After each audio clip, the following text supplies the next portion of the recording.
મિત્રો, આપણે સામાજિક પ્રાણી છીએ અને આપણે ક્યારેક ને ક્યાંક આપણા સગા સંબંધી મિત્રોને મળવા જતા હોઈએ છીએ. હા, એ વાત જુદી છે કે હવે ફેસબુકને કારણે કે ટેલિવિઝનને કારણે આપણે સામાજિક રહ્યા નથી, અથવા તો ઓછા સામાજિક થયા છીએ, અથવા આપણો સમાજ કદાચ ઇન્ટરનેટને કારણે ફેસબુક ઉપર વધારે ફેલાઈ ગયો છે. એટલા લોકોને ઓળખતા થઈ ગયા છીએ કે જેમને આપણે કદી મળ્યા નથી. એટલા લોકોને આપણે જાણતા થઈ ગયા છીએ જેમને ખરેખર આપણે જાણતા નથી. હા, આ સંજોગોની અંદર કેટલાક લોકો મને કેટલીક વખત સવાલ પૂછતા હોય છે કે અખિલભાઈ, ખરેખર તમે કરો છો શું? એટલે મને એવો સવાલ થાય છે કે તમે આ મનમાં તમને જે સવાલ થયો કે હું કરું છું શું, તો સાહેબ એ જ વાત છે કે મને જે ગમે છે તે હું કરું છું. અને મને શું ગમે છે, તો બસ મને તમારી સાથે વાતો કરવું ગમે છે, મને ટેકનોલોજીનો અભ્યાસ કરવો ગમે છે, અને ખાસ કરીને મારાથી મોટી ઉંમરના લોકોને બદલે મારાથી નાની ઉંમરના લોકોની સાથે બેસીને એમની વાતો સાંભળવી મને બહુ ગમે છે. કારણ કે એમની વાતોમાં જબરજસ્ત ઉત્સાહ હોય છે, એમની વાતોમાં નવીનતા હોય છે, એમની વાતોમાં કલ્પના હોય છે, અને એમના દ્વારા એમની ઉંમરમાં થતી કલ્પનાઓને સાંભળીને મને પણ ઘણું બધું નવું જાણવા મળે છે, ઘણું બધું નવું શીખવા મળે છે. હા, એ વાત જુદી છે કે એમની પાસે અનુભવ નથી હોતો, પરંતુ અનુભવની જ્યારે જરૂર પડે છે ત્યારે મારાથી મોટી ઉંમરની વ્યક્તિઓને પણ હું મળી લઉં છું.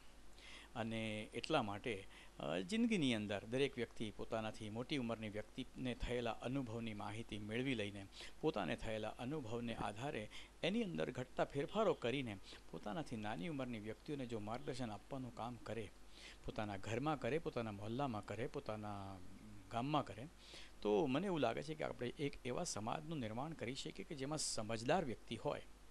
સમજદાર વ્યક્તિની વાત જ્યારે આવે છે ત્યારે હમણાં થોડા દિવસ પહેલાં મેં એક વાક્ય લખી કાઢ્યું કે વાત કહેવી અને વાત સાંભળવી આસાન છે, પણ વાતને સમજવી અઘરી છે.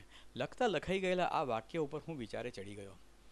વાત સાચી છે કે હું અત્યારે તમને કશું કહી રહ્યો છું, તમે સાંભળી રહ્યા છો. કહેવાનું કામ પણ સહેલું છે, સાંભળવાનું કામ પણ સહેલું છે, પરંતુ સમજવાનું કામ અઘરું છે. અને એટલા માટે દોસ્તો, મેં જે હમણાં રિસન્ટલી વર્કશોપ તૈયાર કર્યો છે એવું હું એટલા માટે કહી શકું એમ છું કારણ કે મારી ઈચ્છા એવી છે કે હું એટલીસ્ટ દક્ષિણ ગુજરાતમાં આવેલી કોલેજના વિદ્યાર્થીઓની સાથે આ વિષયને ચર્ચામાં લઉં. મારે એ જોવાનું છે કે કેટલી કોલેજના પ્રિન્સિપલ્સ, આચાર્યો મારા આ કાર્યક્રમને એમના વિદ્યાર્થીઓને માટે યોજવા માટે તૈયારી બતાવે છે. તો પોઈન્ટ એ છે કે આપણે કોલેજ સુધીનું ભણતર લેનારા દરેક વ્યક્તિના મનમાં એક એવી ઉત્કંઠા છે કે એમણે જીવનમાં આગળ વધવું છે.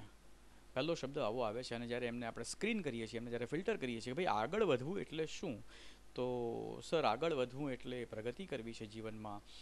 માતા પિતાએ અમારી ઉપર જે ફીના પૈસા આટલું ભણતર અપાવવા માટે ખર્ચ્યા છે અને અમને જે રીતે ઉછેર્યા છે એનું ઋણ અદા કરવા માટે અમારું જીવન એમને કામ લાગે, અમારે એમનું ઋણ ચૂકવવામાં અમારું જીવન વપરાય. દેશને માટે કંઈક કરી છૂટવાની તમન્ના છે. તમન્ના તો છે, પણ કંઈક કરી છૂટવાની વાત પર જ્યારે આપણે સ્પષ્ટતા માગીએ છીએ ત્યારે ફરી પાછા કેટલાક ગૂંચવાડા ભરેલા જવાબો મળતા હોય છે કે કંઈકમાં સાહેબ શું કરી શકાય.